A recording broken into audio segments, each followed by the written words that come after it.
starting with quarterback, let's talk a little bit about Mr. Emory Williams. This kid, from the moment he committed, has been rock solid in this class. He could have wavered many times. Jaden Rashada comes in as a commit and was higher ranked.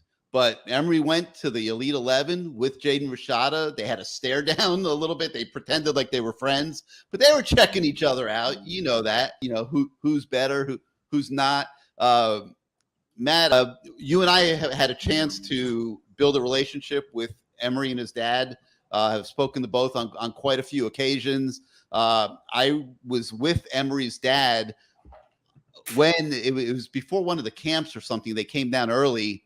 And when Emory Williams worked out for Frank Ponce and Mario out on the practice field, and had a chance to watch that workout with Emory's dad, and I was just really impressed with the way that they were breaking down this entire process. And I thought they really had a really good head on their shoulders. They didn't get too emotional or caught up when the heat started getting real hot in the kitchen. They just stopped talking, and just went about their business. Emory's been training quite a bit up there in Milton, Florida. He's trying to get faster, trying to get stronger, and just better overall. But I think that you would agree that this entire Emory Williams recruitment and just the act in general has been really, really solid. He's a little bit of a mystery. The obvious comparison here is to Kirby Freeman, right? No, I'm just kidding. The obvious comparison here is Joe Flacco. That's, coincidentally, somebody asked me on the message board who I compared him to. I said Joe Flacco, and I talked to his coach a couple of days later. I don't know if his coach is on our message board, but I said to the coach, who would you compare him to? And he said Joe Flacco, which I don't even know why I said Joe Flacco. I don't know why, it's just weird. But he is like Joe Flacco. He's not the most mobile guy, but he can make a few plays with his legs if he has to. Likes to throw from the pocket, really strong arm, and a winner. Joe Flacco may not be the most flashy quarterback in the world, but you know what? He's accurate. He's not going to throw 80-yard bombs, but he'll hit your intermediate passes with great accuracy and get the ball in his hands of his playmakers. And there's nothing wrong with that. This is not a guy who's going to be a flashy guy throwing dimes 40, 50 yards down the field. No. That's why he's not that highly rated. He didn't have major offers. He had a few. Florida State nibbled a little bit, but really he didn't have a lot of options, and he wanted to have a lot of major options, believe it or not. There was a period in his recruitment where he went a little silent over about a month and a half period early this season, where they were looking around who else is interested, who else wants me, and they wanted to take some visits and wanted to explore some options, but there was nothing that really intrigued them. And credit to Miami, the coaches did a great job of making sure he understood that we love you. We think you're our guy. And that's why he stayed committed, even when Jaden Rashada committed after him, and stuck with it. His coach really, the thing that really stood out to me that the coach said is just how intuitive he is about the game. Because we've seen so many quarterbacks at Miami who just freak out under pressure and throw the ball up for grabs, don't seem to understand how to go through the progressions when they first get in the field. Maybe they haven't done their homework. I don't know. They go to their first option. If it's not there, that's the end of the play. This is not a guy who's going to do that. This is a guy, his coach, and they didn't have a great team this year because the defense was terrible, but his coach is a longtime high school coach who has really rarely let quarterbacks change plays at the line of scrimmage, and he gave him full reign of changing plays at the line of scrimmage. And he said he's honest. He didn't say never made mistakes. He said very rarely would he make mistakes. Every quarterback makes mistakes. This is a guy who's smart, who's accurate, who has a big arm. What else do you want?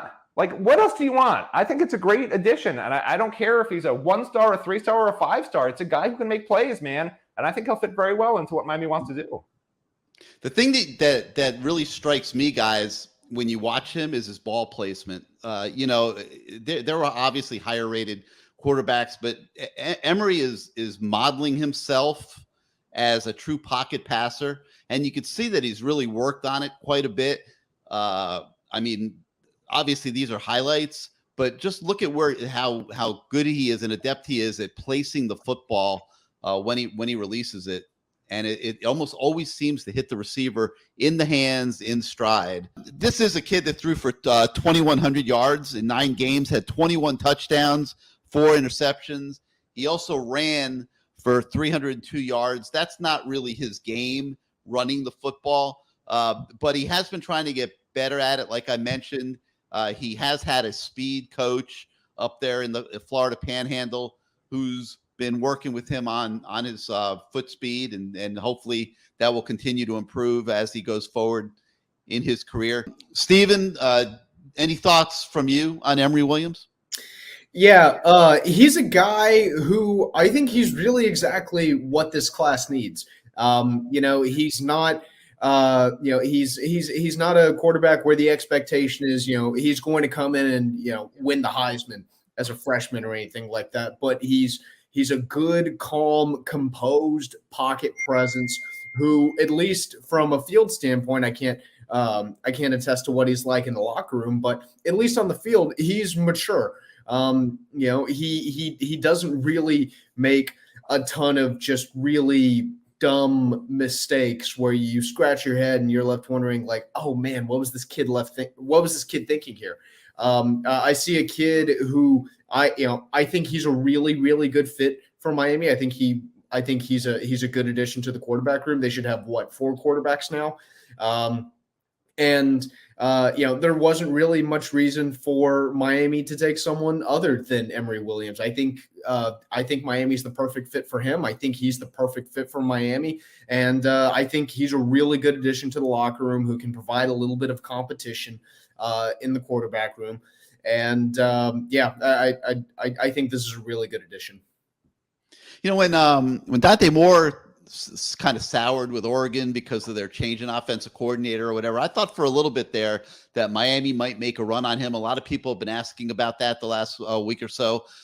But I think what happened in actuality was Miami was so engaged with all these other guys and so deep in the heat of the battle to just stop and try to shift gears on a 5-star quarterback when you already have Emory Williams committed and you got Tyler Van Dyke coming back, plus the NIL that kid probably would have commanded, which might throw the whole budget out of whack, in all honesty, as big as it is. You still don't want one kid eating up a massive chunk of it like that.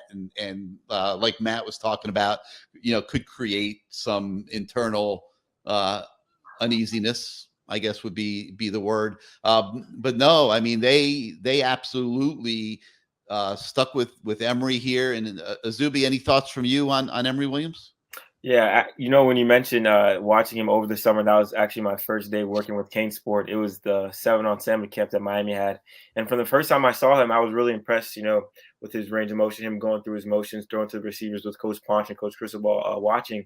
And when I spoke with him a few days ago, it was really, it was really eye-opening. He's a really composed kid. When he put the camera in front of most kids his age, 17, 18 years old, they kind of, get a little shaken up, but he was really composed. He handled every question, answered it real nice, real smooth. And he told me he just got done, working out with his up and coming receivers, Ray and Jackson Carver. And I thought to myself, how many kids, on a Sunday morning are waking up at 7 a.m., 8 a.m. going to work out with his future teammates. So I just really love, everything about Emory Williams. Heck, his last game in high school, he threw for 6 touchdown passes. So you see the upside, you see the talent. He's a real tall kid, 6'4", 6'5", so you're not going to worry about that.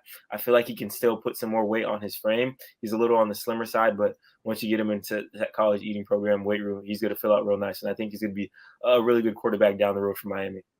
Yeah, so I think we're all in agreement. Emory Williams, rock solid pickup. Time will tell whether he can become a starting quarterback at Miami. But when I look at his tape, and I know it's just coming out of high school, whatever, Matt, he certainly looks to me like he can, throw it kind of as well as Jake. I mean, very similar, I think, the two of those guys.